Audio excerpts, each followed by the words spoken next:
Muy buenos días, les damos la más cordial bienvenida a nombre de quienes conformamos la sección nacional del Ecuador del Instituto Panamericano de Geografía e Historia. Antes de iniciar este webinar, queremos recordarle al público que es completamente gratuito. Sin embargo, si desean recibir un certificado digital por su asistencia, tiene un costo de $3. Para el efecto deberán, primero, colocar su nombre con un saludo al momento de ingresar a la sala virtual. 2. Realizar una captura de pantalla del taller con su nombre en la pantalla de asistentes antes de finalizar el taller. 3. Enviar por correo a info@ipgh.gov.es la captura de pantalla y el archivo de la transferencia o depósito que corresponde al certificado de asistencia junto con su nombre completo. Los datos para el depósito o transferencia se encontrarán en el chat. Continuando, esta mañana tenemos el agrado de presentarles el webinar Los sistemas de información geográfica y su uso en la arqueología. El expositor de este interesante tema es el doctor Carlos Montalvo. Carlos Montalvo es doctor por la Universidad de Roma La Sapienza, Italia. Ha participado en varios grupos de investigación y proyectos en Ecuador e Italia. Se ha especializado en la aplicación de tecnología y gráfica computarizada a la documentación arqueológica. Sus principales intereses en cuanto a la investigación se centran en la aplicación de herramientas SIG a la arqueología, enfocados en el registro y gestión de datos arqueológicos, en la elaboración de secuencias cronológicas, es decir, cronotipología, en el estudio estratigráfico y de procesos de formación de los yacimientos arqueológicos, así como en tecnologías relacionadas con la fabricación de cerámica y procesos pirotecnológicos. Sin más, de momento le damos la más cordial bienvenida, estimado doctor Carlos Montalvo, a este espacio de difusión. Adelante, por favor. Muchas gracias, un muy buen día con todos los asistentes. Gracias, Majito, por la introducción. Voy a compartir la pantalla, tengan un poquito de paciencia, que a mí esta cosa me sabe ganar. A ver.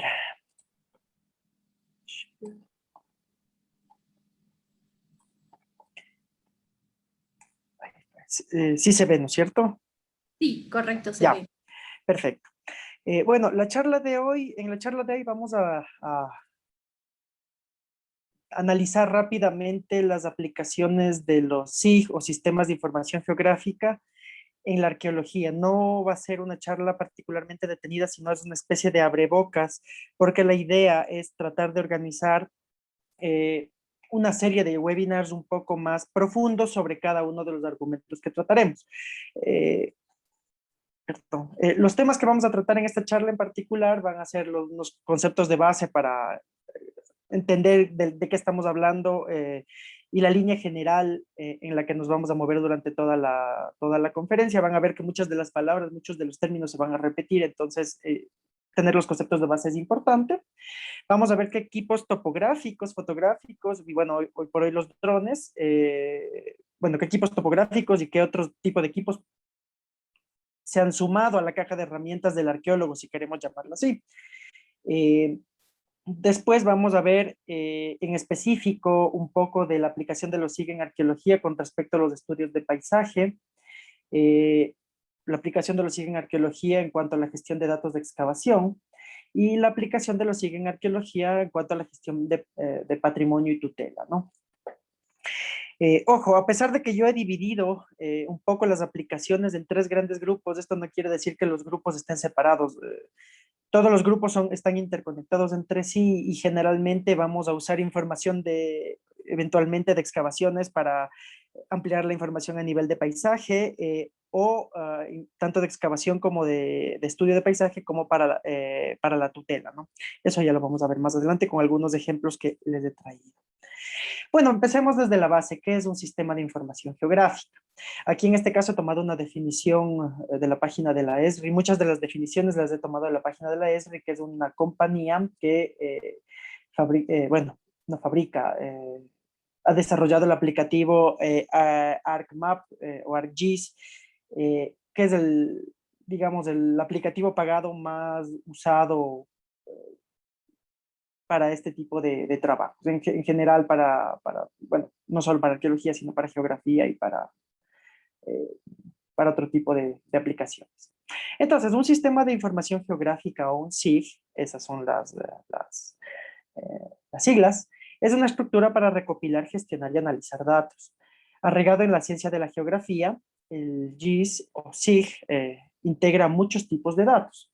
Analiza la ubicación espacial y organiza capas de información en visualizaciones mediante mapas y escenas en 3D. Con esta capacidad única, el SIG o el GIS revela información más profunda sobre los datos, como los patrones, las relaciones y las situaciones, lo que ayuda a los usuarios a tomar decisiones más inteligentes. ¿Qué quiere decir esto? Que es un grande contenedor repositorio, como podría ser una base de datos, y vamos a ver más adelante qué es una base de datos, pero se agrega se agregan tres datitos, no un datito. Si queremos un macrodato, que sería el dato geográfico, el X, Y, Z, ¿no? La coordenada, norte, este y altura. Es decir, le estamos dando una localización geográfica específica a esta información que hemos levantado o que estamos levantando. Y esto es lo que nos ayuda después primero ubicar las evidencias y después hacer los análisis. Vamos un poco con los programas. Como les decía, en el mundo de los SIG hay los SIG libres y los SIG bajo licencia pagada. ¿Por qué un programa con licencia pagada? En este caso vamos a ver el ejemplo del ArcMap de Esri, que es lo que les decía, o el ArcGIS Pro, que también ahora está disponible, que poco a poco irá a sustituir al ArcMap. Las ventajas son que uno tiene un catálogo de herramientas mayor, más pulido, comprobado, para aplicar, para hacer análisis. Tiene un soporte técnico 24/24, a la final uno está pagando por eso. Tiene acceso a recursos en las bases de datos de los programas, es decir, por ejemplo, uno se puede, con el ArcMap o con el ArcGIS Pro se puede conectar a las bases de datos de la Esri y bajar todo tipo de mapas que ellos tienen disponibles, inclusive mapas ya realizados por otros usuarios. Otro factor importante es la facilidad de uso, ¿no? Los programas pagados normalmente son menos maquinosos y las herramientas son mucho más intuitivas y más fáciles e inmediatas de usar. Ojo, esto no quiere decir que uno no pueda entrar a hacer cosas particularmente complejas. Hay interfaces de usuario dentro del programa del ArcMap que permiten hacer programación, ¿no? Con Python o MySQL. La clara desventaja de esto es el costo de las licencias, ¿no? Las licencias son bastante costosas y a menos que uno esté en una institución que se pueda permitir el coste de la licencia, pues es complicado usarlo. ¿Por qué un programa con licencia libre? Bueno, en este caso el más usado y el más famoso es QuantumGIS o el QGIS. Entre las ventajas, obviamente, que no tiene costo. Hay una comunidad desarrolladora de aplicaciones gratuitas atrás. En el QuantumGIS hay muchísimas aplicaciones destinadas a arqueología, desarrolladas por varios académicos e investigadores que uno puede bajarse como aplicaciones y usarlas y enlazarlas directamente al GIS para hacer cierto tipo de trabajo. Ahora, por ejemplo, yo les digo, una de las grandes faltas, al menos hasta la versión que usé yo de QuantumGIS, es que ustedes no podían hacer una red de triángulos, ya vamos a ver qué es, o generar un TIN a través de los datos de raster, ya vamos a ver qué es un raster. Entonces yo por eso, por ejemplo, dejé de usar el QuantumGIS, ¿no? Porque no era factible el poder generar este tipo de datos. El QuantumGIS a la final es un software bastante pulido, como les decía. La comunidad de desarrolladores que está atrás es bastante sólida y la actualiza con bastante regularidad y es bastante intuitivo en el uso. En ese sentido, no creo que le pide mucho favor al ArcMap de la Esri, pero sin embargo, como les digo, algunas herramientas, como no son desarrolladas dentro de la misma aplicación, sino son otros desarrolladores externos las que las desarrollan, pues se conectan a veces bien, se conectan a veces mal, y eso es más o menos a lo que hay que estar atento. Como les decía, las desventajas son las herramientas que están disponibles y lo pulido o lo aplicable de estas, el soporte técnico, que obviamente uno tiene que navegar más entre los foros y estas cosas porque es más complicado que alguien le dé soporte, y el acceso a recursos en la base de datos de los programas. Esa es otra cosa, ¿no?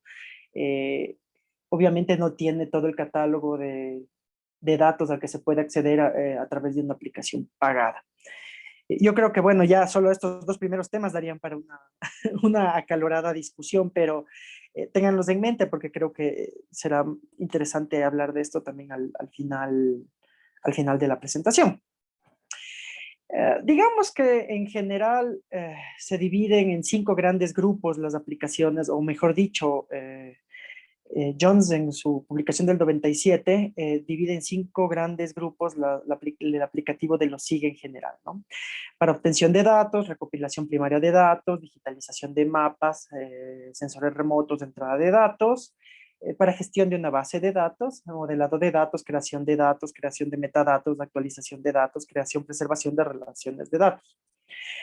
Análisis de datos espaciales, consulta según localización, según atributo, análisis locacional, espacial, de asociación, modelos de visibilidad, modelos de movimiento, simulación de movimiento, modelos predictivos, modelos geostadísticos y modelos de superficie. Bueno, la visualización obviamente que es el fin último, si queremos decir, o la presentación de los datos una vez que se han hecho los análisis, que es la generación de la cartografía digital, cartografía temática y hasta visualizaciones en 3D.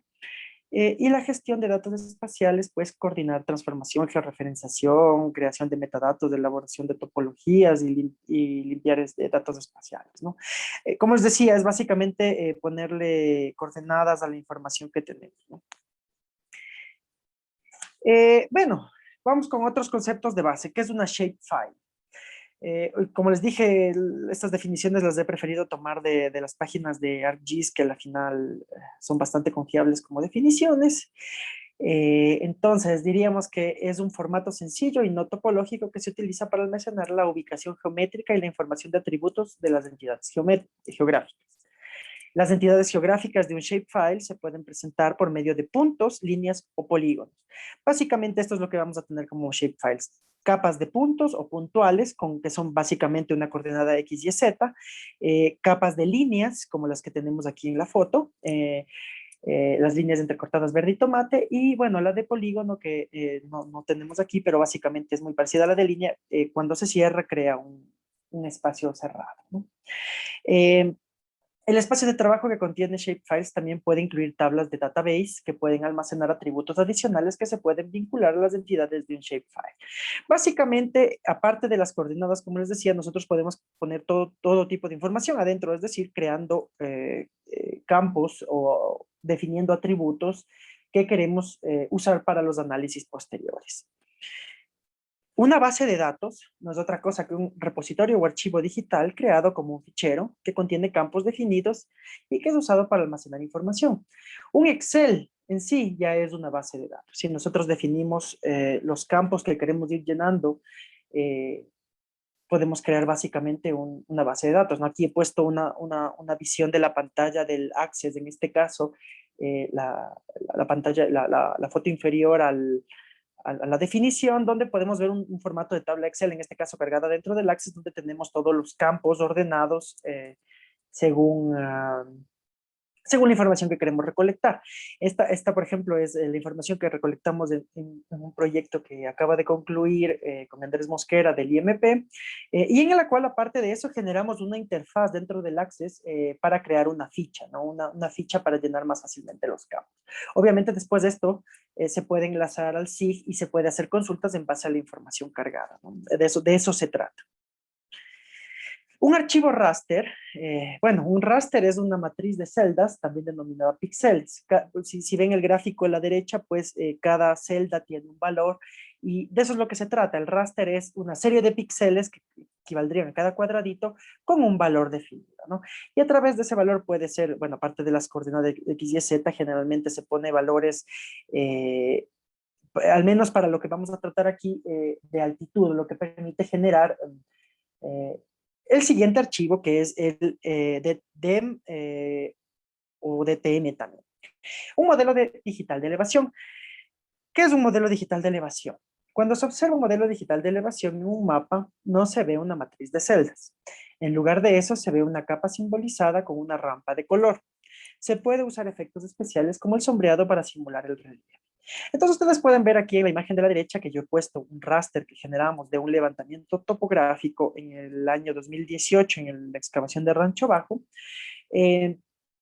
en el cual hay diferentes tipos de grises y blancos, ¿no? Todo eso básicamente es el cambio de información entre píxel y píxel que me permite después generar una topografía. Siguiente concepto es redes irregulares de triángulos o TIN. Esta es la herramienta que les decía que hasta la versión que usé yo no era posible encontrar en el QGIS, ¿no? En este caso, para este trabajo utilizamos el ArcGIS y pudimos crear la topografía, ¿no? Entonces, la comunidad sigue utilizando las redes irregulares de triángulos, o TIN, durante muchos años y son un medio digital para representar la morfología de la superficie. Las TIN son una forma de datos geográficos digitales basados en vectores y se constituyen mediante una triangulación de conjunto de vértices. Los vértices están conectados con una serie de aristas para formar una red de triángulos. Entonces, básicamente lo que tenemos aquí, bueno, en este caso ya está coloreada en base a la altura, pero lo que tenemos aquí es la representación o la materialización de una red de triángulos, una malla de triángulos que unió todos los vértices que tomamos. En este caso fue hecho el levantamiento con estación total y pudimos en base a eso recrear la superficie. En base a esto, si ustedes ven, ya tenemos una topografía creada, ¿no? Entonces, esto nos va a permitir después hacer ciertos análisis cuando ya lleguemos a los casos de estudio. ¿Qué es una ortofoto? Fotografía con escala constante y propiedades de una proyección ortogonal formada a partir de una fotografía en proyección central mediante rectificación diferencial. Aquí tenemos, por ejemplo, puesto la misma ortofoto con dos simbologías diferentes. Básicamente es una ortofoto de un área excavada en el sitio de las orquídeas en el 2019 y podemos ver básicamente que, bueno, la foto se ha corregido, hemos hemos limpiado las áreas de excavación y hemos definido los estratos que se ven, ¿no? Es importantísimo definir que en una ortofotografía los objetos ocupan sus posiciones horizontales reales, es decir, es un mapa, ¿no? Yo puedo medir encima de eso y voy a tener medidas que corresponden a la realidad. Creo que este es el último concepto, sí, los WMS o servicios de mapas web. Es una especificación internacional para proporcionar y utilizar mapas dinámicos de la web. Básicamente son servicios que pueden dar universidades, instituciones gobernativas. Por ejemplo, aquí he puesto el geoportal del IGM, donde uno puede acceder a los servicios WMS para ver toda la fotografía aérea que ha levantado el IGM en los últimos años y aparte tiene acceso a los rasters, perdón, a los rasters de DTM, de modelos digitales de elevación, y con eso puede sacar información para los proyectos conectándose directamente al servicio web sin necesidad de tener todos los datos cargados en la computadora. Esto es importante porque estos servicios nos permiten acceder a información tercera que nos puede complementar los trabajos y nos puede ayudar a hacer otro tipo o profundizar cierto tipo de análisis. Por ejemplo, si pensamos no sé si, no me acuerdo si el Ministerio del Ambiente tiene ahorita activa la de los pisos ecológicos en base a cañadas, pero yo tenía por ahí esa ley, entonces podría poner esa ley como base y situarla, digamos, para hacer análisis, ver en qué pisos ecológicos caen los sitios o las áreas de investigación, ese tipo de cosas.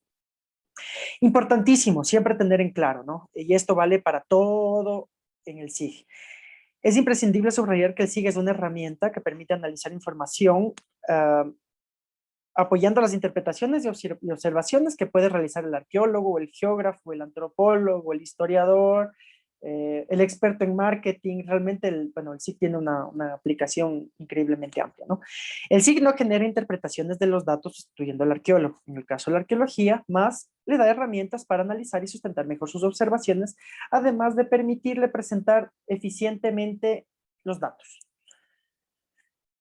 Bueno, vamos un poco con los equipos topográficos, fotográficos y de drones, que ahora se han vuelto parte de la toolbox, de la caja de herramientas del arqueólogo, ¿no?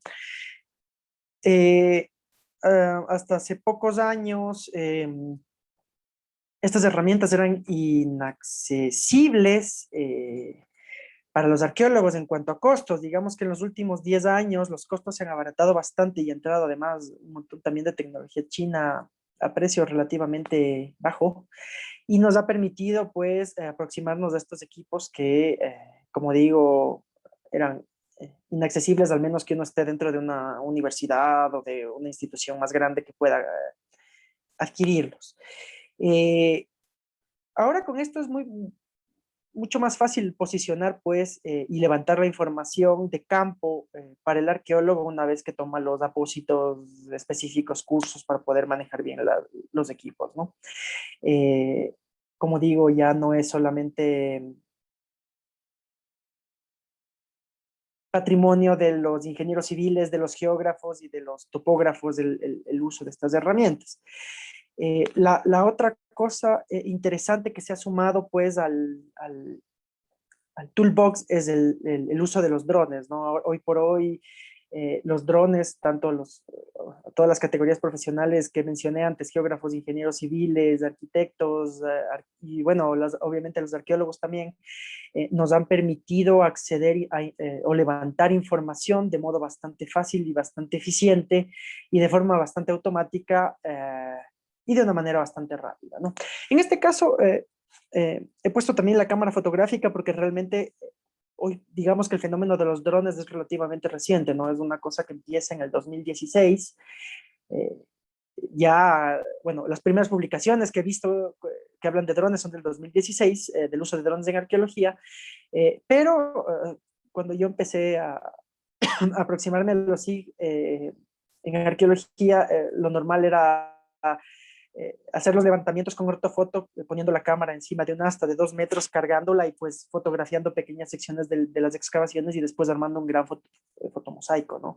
Hoy por hoy es mucho más simple, uno le dice al dron automáticamente desde una aplicación, elévate 5 metros, cúbreme esta área, fotografíame con tal dimensión de píxeles y ya, el trabajo se hace solo, uno después tiene que meterle mano en el postproceso cuando está trabajando los datos en laboratorio, ¿no? Entonces, digamos que hasta cierto punto el asta telemétrica con cámara y control remoto se ha quedado completamente obsoleta respecto al uso y difusión y accesibilidad que uno tiene con los drones, ¿no? Inclusive, bueno, el dron tiene su propio GPS interno que es bastante impreciso, pero si uno le da puntos de control en tierra o adquiere las versiones más caras de los drones con antenas diferenciales, pues el dron ya se sitúa con milímetros de error eh, para levantar la información, ¿no? Ya. Empecemos un poco a ver de qué se trata esto de la aplicación de los SIGs en arqueología en sí. Bueno, para los estudios del paisaje realmente la aplicación tiene bastante tiempo. Ya ha pasado básicamente desde los 80, desde finales de los 80, desde mediados de los 80, ya se estaba aplicando o se estaban iniciando los estudios en arqueología con sistemas SIG. Eh, Eso quiere decir que ha transcurrido un largo camino para su uso.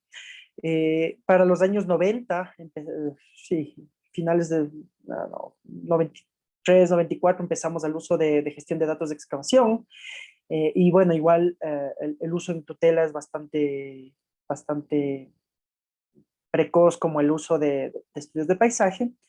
Eh, Esto sobre todo en ambientes europeos y estadounidenses. Acá esta tecnología llega recién a finales de la primera década del 2000. Estamos hablando que para el 2008, 2009 se empieza a usar, empieza a experimentar con el uso de SIGs aquí en nuestro país, para arqueología, ¿no? En este caso yo aquí he puesto un flujo de trabajo que desarrollé pues para los estudios de paisaje, un poco codificando todo lo que hemos visto, ¿no? Lo que vamos a ver también más adelante. Los pasos que se requieren, el control de la bibliografía, control y obtención de cartografía disponible para el área, control y obtención de ortofoto disponible para el área, control y obtención de capas de lo que habíamos visto del área, en este caso del área entendida como paisaje, control y obtención de capas de todo tipo de información útil, ¿no? Solo me ha puesto que me está molestando para ver aquí en la compu. Y claro, o sea, hay hay recursos físicos que uno tiene que digitalizarlos, hay recursos digitales que ya están digitalizados y uno puede acceder a ellos como shapefiles, como archivos raster eh, o como capas de servicios WMS, y bueno, básicamente con eso va construyendo su SIG. A esto se conectan las bases de datos y pues una vez que está hecho el montaje del SIG, se elaboran las shapefiles y para el análisis de la topografía, como habíamos dicho, se generan las curvas de nivel, se generan los TIN, la red de triángulos. Y una vez que ya uno empieza a ver datos y analizar datos, obviamente empieza a generar cartografía, ¿no? Yo he puesto aquí también un control cruzado usando los TIN, las ortofotos y los servicios externos como Google Earth para ver y estar seguro que lo que estamos viendo está ahí, en el sentido de que a veces ver en una sola fuente puede engañar al ojo y no nos permite ver si es que no hemos hecho una salida de campo en sí. Mientras estamos trabajando con fotografía aérea puede ser engañoso. Una vez que identificamos los elementos que nos interesan, podemos ficharlos, analizarlos, interpretarlos. eh, y eso básicamente es la organización del trabajo. Entonces vamos un poco a ver imágenes. Entonces sí, la recolección de datos en campo es bastante estándar, ¿no? Uno tiene que salir, tiene que tomar fotos, tiene que observar, tiene que levantar coordenadas con GPS, tiene que llenar fichas, tiene que hacer los vuelos de drones si es que la información así lo amerita. Y eso básicamente son los registros que uno va a cargar en sus bases de datos para realizar los análisis. Obviamente, la consulta de bibliografía existente para las áreas de estudio es fundamental, porque algunos trabajos eventualmente pueden tener ya coordenadas, pueden tener croquis de localización, inclusive digitalizar estos croquis y sobreponerlos dentro del SIG ayuda mucho para identificar inclusive cómo se representaba el paisaje cuando se hicieron estos trabajos. Y fundamentalmente lo que se controla son tesis, informes de arqueología de contrato cuando hay en el área estos informes, libros y artículos publicados. Se sacan los datos, se crean las fichas, se ficha la información cuando hay la información y esta se proyecta en el SIG. Aquí yo les traje unas fotos de más o menos cómo de una publicación que realicé el año pasado, en la cual yo justamente hacía una comparación de fotos aéreas levantadas durante el proyecto SIG Tierras entre el 2009 y el 2012, fotos de Google y fotos de Google Earth. Y después, obviamente, como en el GIS hemos ido observando e identificando, en este caso, montículos en la zona Caranqui, ¿no? Aquí podemos ver el área de Socapamba en el rectángulo rojo superior de la derecha de la imagen que está a la izquierda. Eh, cómo se representa en la foto aérea, que vemos en la foto aérea y cómo se representa una vez que sobre los DTMs o modelos tridimensionales de terreno hemos podido realizar la red de triángulos, ¿no? Entonces hemos combinado toda esta información para levantar toda la información que básicamente está en el mapa central de la imagen de la izquierda, ¿no? Entonces ya a partir de esto podemos ver, analizar la distribución. Por ejemplo, aquí yo había hecho un agrupamiento entre tolas de planta circular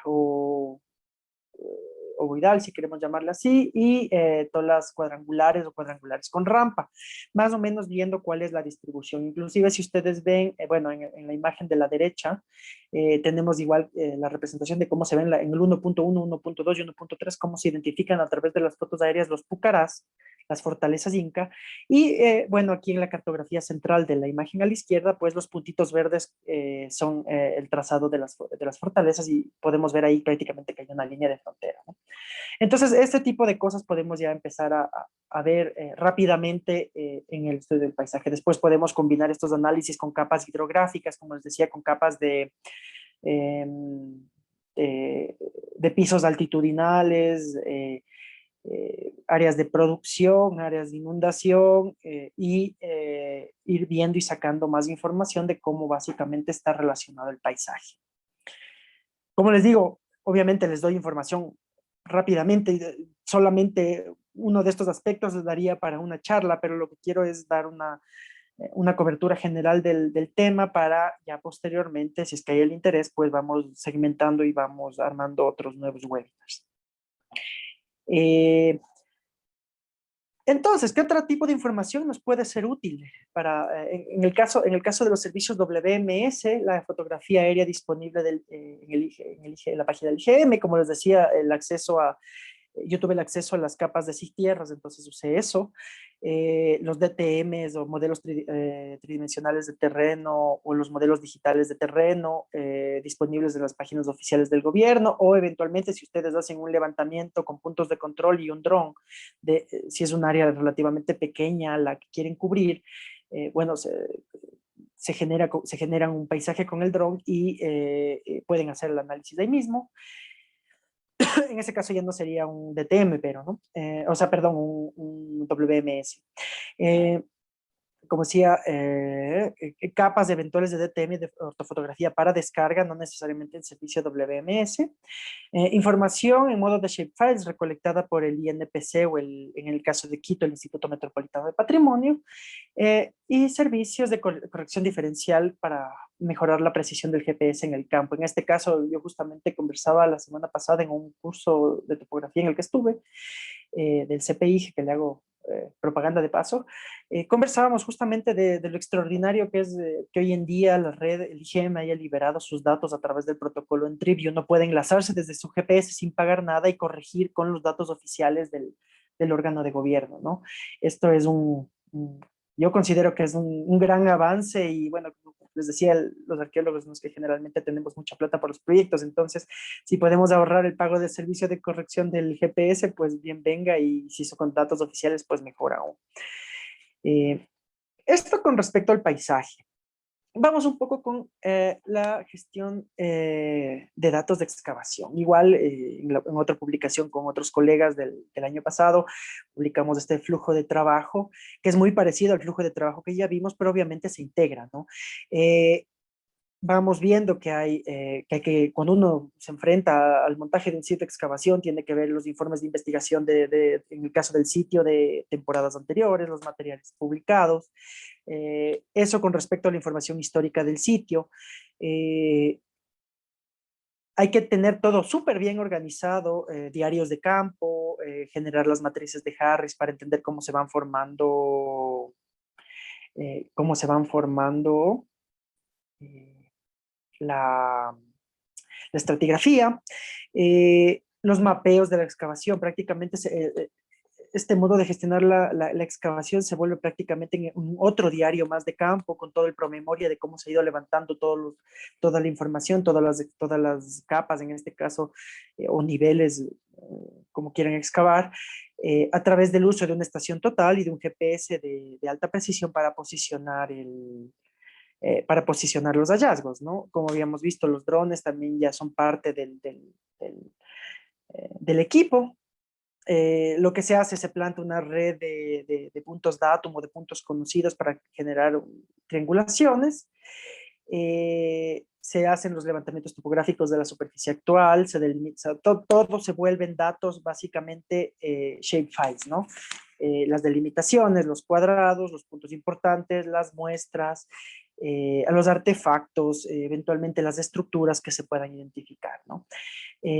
Se realizan las fotocorrecciones a través del uso de la combinación de la información tomada con la estación total y programas de fotocorrección como el Photometric 2009, o ya programas mucho más evolucionados, si queremos llamarlos así, como el Drone2Map o como el Pix4D.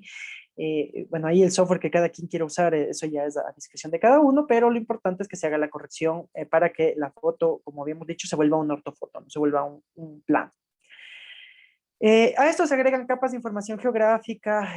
Las capas de catastro en zonas donde hay catastro son muy útiles porque permiten alinearse de mejor manera, corregir errores en la plantación de los equipos. Capas con datos arqueológicos, si es que existieren. Y bueno, pues se puede llegar hasta la nube de puntos para generar modelos 3D. Todo esto se monta dentro del SIG progresivamente mientras uno va excavando. Y poco a poco, como digo, se va almacenando. El nivel básico es usar el GIS como un repositorio de excavación, donde uno va metiendo toda la información de la excavación.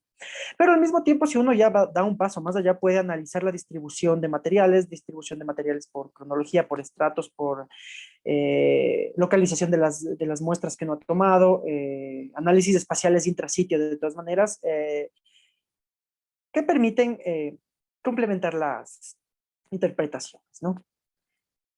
Unas cuantas fotos, aquí vemos en algunas imágenes del trabajo de campo ya con drones, el uso de la estación total en el campo.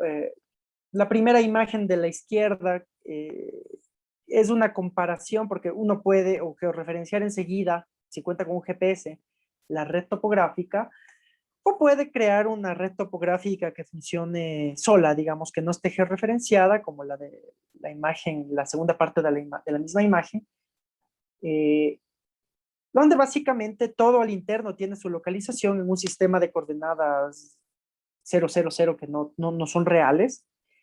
Ojo, las medidas y todo lo que pasa dentro y todo el funcionamiento dentro es real y funciona y es preciso, pero no está orientado en el tiempo-espacio, si queremos llamarlo así, mientras que obviamente la red topográfica de la izquierda, como les dije, ya está orientada. Para hacer eso, básicamente se necesitan puntos de enganche y si es que uno tiene toda la información, pues la puede después migrar y alinear. Misma cosa, aquí podemos ver en la imagen del extremo derecho la cuadrícula en puntos anaranjados, toda la nube de puntos que se levantaron y se han levantado en las diferentes temporadas de trabajo, en este caso las orquídeas. Y ya un poco, bueno, en estos esquemitas, aquí he puesto yo, por ejemplo, el uso del software Photometric 2009 para la corrección de las imágenes y de las fotos. Igual podemos ver aquí, podemos ver cómo trabajamos también con las secciones, porque obviamente las secciones, las paredes excavadas nos dan muchísima información. En este caso nosotros las digitalizamos a través de una corrección usando geometría, ¿no?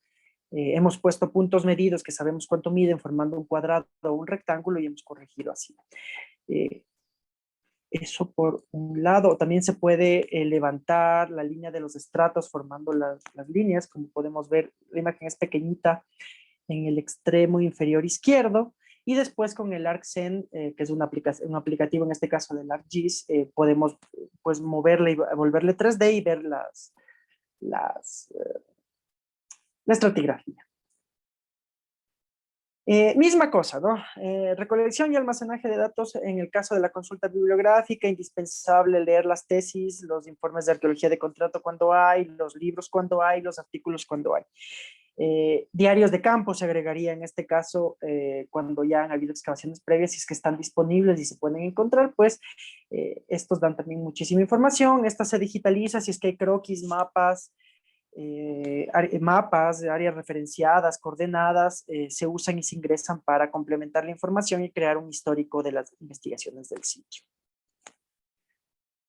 En este caso, volviendo justamente otra vez en el caso de Rancho Bajo, que les había hablado al inicio de la presentación con los mapitas que ya vimos, aquí hicimos una reconstrucción de la topografía o de las superficies arqueológicas variando en los diferentes niveles y viendo en este caso la pendiente, ¿no? Hicimos unos análisis de pendiente para ver cuál era la pendiente mínima máxima en las áreas de ocupación excavadas. Más o menos para tratar de entender dónde se están asentando en este caso, dónde y por qué se están asentando las personas, al menos en el área esta de Rancho Bajo, ¿no? Si vemos el histórico de los diferentes estratos, que en este caso sería el piso final de Cangagua, el D7, el depósito 7 y el depósito 8, vamos a tener que no superan los 5 grados de pendiente y que muy probablemente por ahí estaban las casas. Y eso básicamente es lo que estamos viendo también con lo que vemos en la evidencia excavada, ¿no? El tipo de materiales que se están encontrando en la estratigrafía. Eso es un ejemplo muy rápido de lo que se puede hacer en gestión de y análisis de datos intrasitio.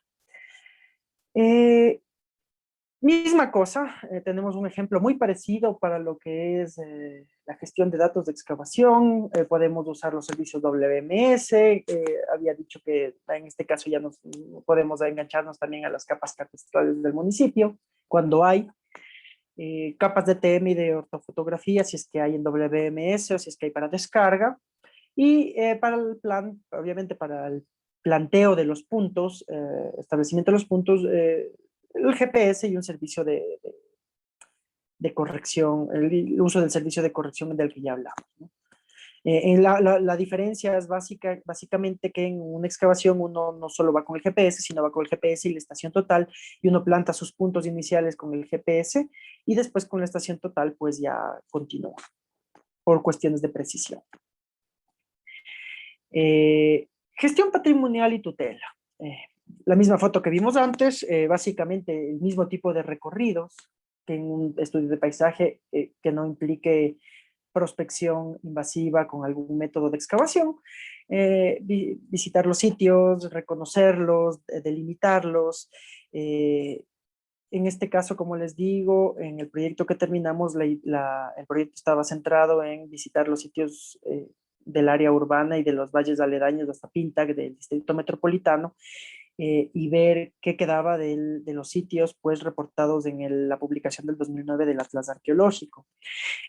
Misma cosa, para este trabajo tuvimos que consultar las tesis cuando hubieron, los informes de arqueología de contrato cuando hubieron, los libros, en este caso el Atlas Arqueológico, que fue un poco nuestra guía, y bueno, si es que hubieran artículos publicados al respecto, sobre todo para las cuestiones metodológicas. ¿Qué generamos de esto? Pues delimitamos los sitios, aquí podemos ver el área de Cumbayá, cómo la delimitamos. Aquí tenemos en este caso las áreas de los sitios, pero ¿a qué punto llevamos los análisis espaciales? Los cruzamos pues con la capa de catastro tratando de ver en la fotografía aérea las áreas libres para generar un polígonos de sensibilidad, ¿no? Es decir, creando una categorización, decir, aquí es necesario hacer investigación antes de que se haga cualquier obra, aquí es necesaria una inspección antes de cualquier obra, aquí se recomienda una visita antes de cualquier obra y aquí ya no, o ya está construido o no hay información o no está cerca de áreas sensibles y pues si es que sale algo tienen que reportar. Entonces, en este caso tenemos una cosa bastante tangible y útil para la gestión del patrimonio. En este caso, como les digo, este es un proyecto del Distrito Metropolitano de aquí de Quito, y ellos ya pueden, pues, a través del catastro ir gestionando la protección en este caso, de los sitios, ¿no? Y esto hemos aplicado básicamente en todos los sitios que visitamos. Misma cosa, eh, un poco el mismo esquema, digámoslo así, los datos disponibles, los servicios WMS, utilísimos, nos resultaron extremadamente útiles los datos levantados, si no me equivoco, era del 2019, la fotografía aérea del IGM, entonces podíamos ver muchos de los terrenos que todavía no estaban construidos, por ejemplo. Los DTMs disponibles en páginas del gobierno, cierta fotografía histórica también para ir identificando cómo eventualmente ha ido cambiando el paisaje en el tiempo, las capas catastrales a nivel municipal cuando han habido justamente para poder realizar los cruces, la información en modo de shapefiles recolectadas por el INPC o en disposición del mismo IMP, y otra vez los servicios de corrección diferencial. Yo creo que con esta ya presentación general concluyo, y más que una conclusión en sí, como les digo, esto es un abrebocas, ¿no?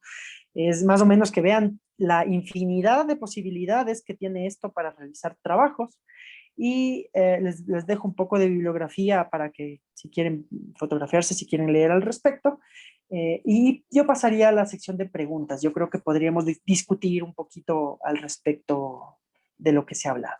Espero que la charla haya sido de su agrado y no haya sido muy confuso ni muy disperso, y les agradezco por la atención. Estimado doctor Montalvo, muchas gracias por su excelente aporte y esta interesante conferencia. donde brevemente hemos revisado las aplicaciones que el GIS o SIG tiene actualmente en la arqueología, la gestión del patrimonio y tutela, así como su posible aplicación a otras ciencias sociales. No cabe duda que varias de las geotecnologías de la información geográfica son una potencial herramienta que facilita los trabajos de investigación en el campo de estas ciencias. Antes de dar paso a las preguntas del público, queremos invitarles que al final se compartirá un link con una encuesta para que por favor nos ayuden llenando. Su respuesta contribuirá a mejorar nuestro proceso de difusión en la web. Invitamos al público en este momento a que formulen sus preguntas al expositor. Gracias, Majito, y felicitaciones al IPGH, a Carlos Montalvo. Sí, todos los webinars del IPGH han sido muy interesantes, muy oportunos. La nueva tecnología exige, especialmente para las nuevas generaciones de arqueólogos, un gran reto, y tienen que trabajar con las instituciones porque los costos de los equipos son muy caros, no solamente los softwares, sino todo lo que se requiere. Esto me hace pensar de que estos webinars deberían ser escuchados por los directores de las escuelas de arqueología, porque es necesario actualizar periódicamente las mallas curriculares, porque necesitamos otro perfil profesional de arqueólogo. Yo me acuerdo que en mi época, bueno, gracias a que tuvimos profesores del IGM, por ejemplo, el ingeniero teniente coronel Carlos Espinosa, un capitán Salvador, que nos enseñaron algunas cosas como el manejo de la brújula. Pero ahora hay tanta tecnología que se necesita que en la malla curricular conste expresamente estos instructivos. Luego, a nivel arqueológico, vemos que necesitamos pasar de una interpretación simplemente local a una interpretación regional, porque eso va a abrir nuevas teorías y nuevos entendimientos para las sociedades originarias del Ecuador. Y lógicamente necesitamos también un equipo de técnicos para una interpretación transdisciplinar, porque en mi época al arqueólogo le tocaba ser todólogo, pero ahora tenemos ya facilidades para comunicarnos y tratar de interpretar esa realidad pretérita un poco más exactamente. Eso es Majito y Carlitos. Muchas gracias, doctora Echeverría, por ese valioso aporte y comentario. Tenemos una pregunta de Alejandro. Dice, ¿cuál GIS recomendaría aplicar en la arqueología, el ARGIS o el QGIS? Chuta. Primero, depende de lo que quieras hacer, y segundo, depende si puedes acceder a una versión de prueba o una versión pagada del programa. Si es que puedes acceder a una versión de prueba o pagada del programa, te diría ArcGIS. Si es que no es posible, lánzate por el QGIS. Como te digo, tendrás una serie de aplicaciones eventualmente que no vas a tener en el ArcGIS, pero de todas maneras es bastante completo, y hay otras inclusive que son más, no mejor, más mejor suena feo, no, que son más aptas para la arqueología. Y como te decía, hay cosas que han desarrollado. Eh, eh, Alguna vez vi que había una extensión para el QGIS para ingresar ya los datos de la matriz de Harris, por ejemplo. Entonces, depende mucho qué quieras hacer. La única limitante que yo le veo al QGIS, y como te digo, yo dejé de usar por eso el QGIS, fue el hecho de no poder trabajar con la red de triángulos. Cosa que para lo que yo quería hacer, que era este estudio de tratar de ver las tolas básicamente a través de los DTMs, pues no me servía. Básicamente me vi obligado a usar el ArcGIS, pero en el que te adaptes mejor, en el que te sientes mejor económicamente, cualquiera de los dos está súper bien. Así es, doctor Montalvo. Tomemos en cuenta también que QGIS es software libre, lo podemos Exacto. descargar fácilmente de la web, mientras que para ArcGIS y necesitamos una licencia que se debe comprar. Otra pregunta por parte del público dice, ¿cuál GIS recomendaría para hacer un levantamiento histórico en el cual se pueda observar la evolución del terreno afectado por una injerencia antrópica? ¿Qué programa? Y bueno, creo que es algo similar al anterior. Sí, en ese caso, si uno quiere ver los cambios, o sea, si uno quiere ver los cambios en la topografía, en la superficie, necesariamente tiene que irse por la red de triángulos, entonces yo diría el ArcGIS.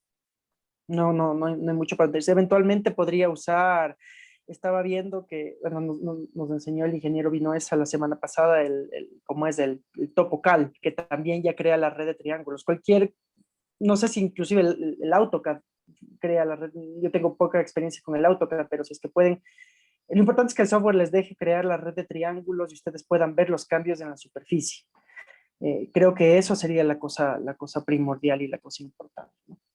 Muchas gracias. Tenemos una pregunta también de Gabriela Kinga que dice, buenos días, estamos realizando una tesis con respecto a un sistema de gestión patrimonial usando tecnologías geoespaciales. ¿Qué metodologías nos recomienda a seguir?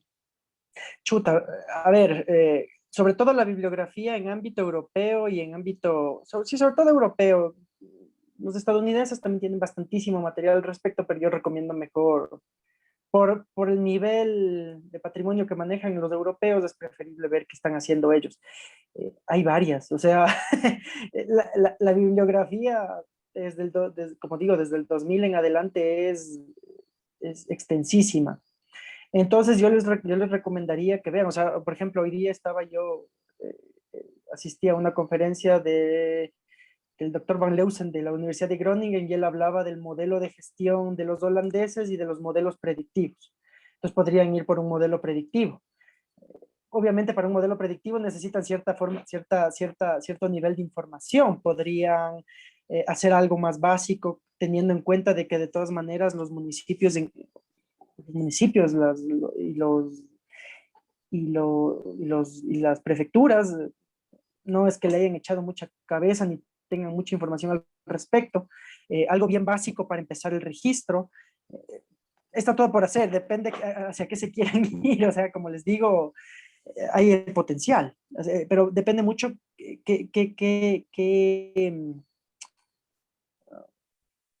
sí, que quieran ver, básicamente, porque o sea, de lo que ustedes quieran ver, lo que quieran registrar. Si quieren hacer una cuestión de registro, una cosa es crear una ficha de registro y crear un repositorio y expresar toda esa información a través de un SIG o un geoportal. Si quieren llevar un paso más allá, como digo, con modelos predictivos y tienen que establecer ciertas cosas que se van repitiendo para ver dónde pueden ir cayendo esas cosas y crear los polígonos en esas áreas y eventualmente después visitar esas áreas y ver si es que hay sitios arqueológicos. Pero chuta, como les digo, consulten bibliografía de casos, hay por, por, por doquier. Les recomiendo una revista que se llama Arqueología e Calcolatori, que es italiana.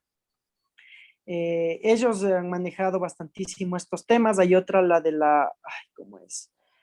Que es dirigida por el profesor Verhagen también, que es holandés, no me acuerdo el nombre, tiene un nombre raro, después les puedo pasar eventualmente por el chat, pero es otra revista sobre aplicación de tecnología computacional a la arqueología. Entonces sí hay ya inclusive varios, como digo, eh, varias revistas periódicas especializadas en el tema desde hace 20 años. Entonces, eh, tienen que ver qué hay, qué han hecho, qué es factible aplicar y hasta qué punto quieren aplicar aquí. Entonces, en ese sentido es vastísimo, no podría darles una recomendación específica. Inclusive ustedes tendrían que centrarse qué quieren hacer. Gestión patrimonial es una cosa muy amplia. Una cosa es gestionar sitios históricos.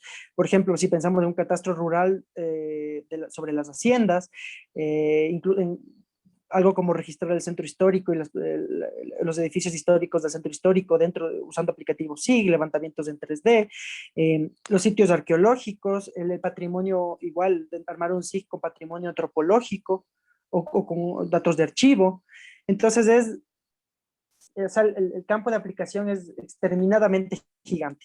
Entonces tienen que un poco ir segmentando para ver hasta dónde llegan y y desde ahí partir. Lo bueno, como les digo, es que afuera han hecho muchísimas cosas y van a tener bibliografía para hasta para decir basta, para decir esto sí y esto no, y aquí en cambio no se ha hecho mucho y pueden ver hasta dónde se aplica.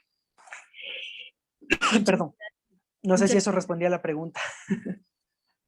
Sí, entonces les toca un poquito de investigación a nuestros consultores de esta mañana con esa pregunta. Sí, Fernando Ortiz dice, considera que es necesario crear un atlas arqueológico de todo el Ecuador donde se pueda encontrar y acceder a mapas, a los shapes de todas las bases de datos que ayuden a interpretaciones futuras y que acceda a toda la población. Sí, eh, sí, el problema es el nivel de documentación. O sea, bueno, en Quito, como digo, es un caso particular porque al final, desde que Quito es ciudad patrimonial en el 78, siempre, 78, 79, eh, siempre ha habido mucha atención por el tema patrimonial desde los 80, particularmente centrado también en arqueología. Y tienen un buen sistema de levantamiento y de seguimiento a los temas patrimoniales, pero eso es no es el común denominador de todo el país. Entonces, obviamente hay muchísimos huecos de información. Sí, habría que trabajar en el levantamiento de una cartografía arqueológica nacional como proyecto en sí, digámoslo así, ¿no? Creando una unidad dedicada exclusivamente a eso, para la gestión de los geoportales, eventualmente inclusive trabajando de la mano con el IGM.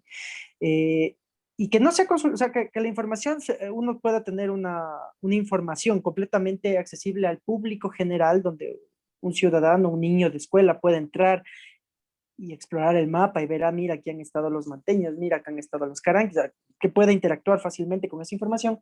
Y un área un poquito más especializada donde podamos acceder los investigadores de sacar la información ya más precisa y eventualmente podamos inclusive cargar esta información, ¿no? Para beneficio de la comunidad de investigadores. Entonces, sí, la respuesta debería ser un proyecto nacional que se establece y queda ya para siempre, digámoslo así, porque al final el patrimonio arqueológico no es que, o sea, siguen apareciendo cosas, ¿no? Siguen apareciendo sitios, se siguen descubriendo cosas, entonces no es estático, no es estable, no es que queda un número preciso y se acabó, ¿no? Correcto, de acuerdo. Y finalmente nos preguntan si se dará algún taller de esto con ARGIS o QGIS. Eh, la idea final de todo esto, a ver, hemos desarrollado con María José aquí un plan maléfico que les vamos a comentar a este punto. El plan maléfico consiste en esta primera aproximación. Ver qué interés hay, qué interés despierta dentro de la comunidad de colegas y de alumnos. Esto llevará eventualmente hasta fin de año a una elaboración de 3 o 4 webinars seguidos, ya como tallercito más establecido. Y eventualmente más adelante veremos con quién podemos armar un curso ya específico para ofertar como curso, es decir, ya topando temas profundos de, ok, la estación se monta así, ok, el dron se vuela así, ok, la fotografía tiene que salir así, cuando estás en campo y estás excavando, tienes que documentar así, asado y cocinado, ¿no? Pero vamos viendo qué interés hay, sobre todo eso es el kit del asunto, como se dice. Vamos paso a paso, vamos primero empezando a hablar de los temas y después, pues, ¿ya? Si la cosa fluye y se da y hay interés, saldrá sola. Por supuesto. Y Yaxel Cocti desde Guatemala nos dice que está muy interesada en participar en estos futuros talleres.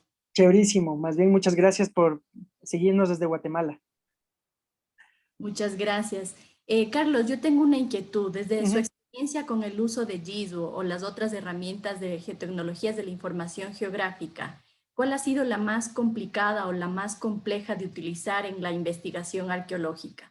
Chuta, yo creo que yo diría que el mismo GIS, el mismo SIG. ¿Por qué? Porque es una herramienta que tiene millones de aplicativos. Obviamente nosotros vamos tomando herramientas de otras áreas, como digo, las estaciones totales, los GPS y este tipo de cosas, eh, y vamos aprendiendo a usar lo que nos sirve a nosotros, no necesariamente usando todo el potencial de la herramienta, ¿no? Entonces, si uno ya se mete realmente en SIG, uno puede llegar hasta programar, o sea, ya se mete a programación y crea aplicativos propios, flujos de trabajo para que el programa mismo genere datos ya en base a parámetros establecidos. eh, o sea, ya ahí ¿cómo es? La imaginación es el límite, ¿no? Entonces, ya entrar a esos recovecos de la herramienta, sí es más difícil, porque como digo, uno requiere hacer cursos de programación, que es básicamente informática pura. Tiene que estar más atento allá a los datos de cómo mete los datos, pero a pesar de que es una cosa difícil, una vez superado eso, como digo, uno puede crear modelos predictivos que son una locura y gestionar todo a través de modelos predictivos, cargando obviamente toda la información a través de programación, ¿no? Yo hasta ese nivel no llego porque si no hubiera realmente sería estudiar otra vez otra carrera informática, quizás si me animo dentro de algunos años me lanzo, pero ojo, el saber usar las herramientas no quiere decir que nosotros vamos a prescindir de la colaboración interdisciplinaria con otros colegas, ¿no? Hay cosas y hay profundidades que solo los geógrafos, o solo los topógrafos, o solo los ingenieros civiles en algunos casos pueden tener de estas herramientas. Y el tener una noción como arqueólogos de cómo usarlas nos da dos opciones: o que podamos hacer un uso básico intermedio de la herramienta, o que sepamos qué queremos pedirle al otro profesional cuando hacemos ya análisis más profundos. Decir, ok, mira, yo sé más o menos cómo funciona esto, o sé cómo funciona esto, y sé que puede hacer esto, entonces ayúdame a hacer esto, ¿no? Entonces no es el anular al otro profesional, ¿no? Yo creo que como decía José hace un momento, la arqueología ya dio el salto de ser un todólogo y hombre orquesta, como se dice, a la completa y plena colaboración interdisciplinaria con arqueólogos que hacen otro tipo de cosas, no solo con profesionales de otras ramas y otras ciencias, como decía, los geógrafos, los topógrafos, los arquitectos, los químicos. O sea, bueno, las ramas de colaboración son infinitas, pero con arqueólogos que hacen cosas diferentes. No todos los arqueólogos ya hacemos la misma cosa todos. Cada quien tiene sus intereses de investigación y se ha ido especializando. Entonces, generalmente, por ejemplo, yo cuando participo en una excavación, yo estoy atrás de la estación total tomando los datos y necesito que te pongas aquí y la foto tiene que ser hecha así. Yo estoy dirigiendo eso que es la documentación. Entonces, no puedo estar excavando y haciendo eso al mismo tiempo, porque si es que llevo las dos cosas, obviamente una de las dos actividades va a sufrir la consecuencia de no estar atento. Y alguna vez sí me pasó en una excavación en Italia, me dijeron, mira, no hay responsable, la persona que tenía que estar responsable no quiere hacerse responsable porque quiere hacer otra cosa. Le digo, ¿alguien más sabe usar la estación total? No, entonces que se haga responsable y que excave, porque yo no puedo hacer las dos cosas, lo siento mucho. O bajo su responsabilidad, o sea, a la final ahí era mi tutor en ese caso que tenía que tomar la decisión, ¿no? Pero el punto es este, ¿no? Ya poco a poco nos vamos segmentando nuestros intereses de investigación, y eso nos permite también asociarnos con otros profesionales que nos permiten complementar nuestras visiones.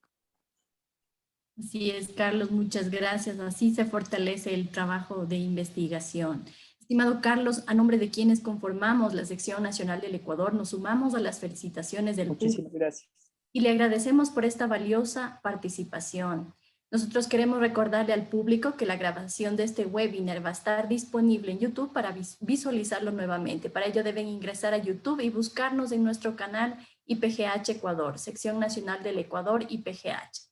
Antes de despedirnos, queremos también agradecer a quienes nos han acompañado el día de hoy. Les invitamos a suscribirse al boletín de noticias para enterarse de las actividades que realizaremos durante este 2021, ingresando a nuestra página web www.ipgh.gov.es. Antes de despedirnos, por favor, queremos pedirles a todos los asistentes que enciendan sus cámaras para poder realizar una captura de pantalla del taller del día de hoy.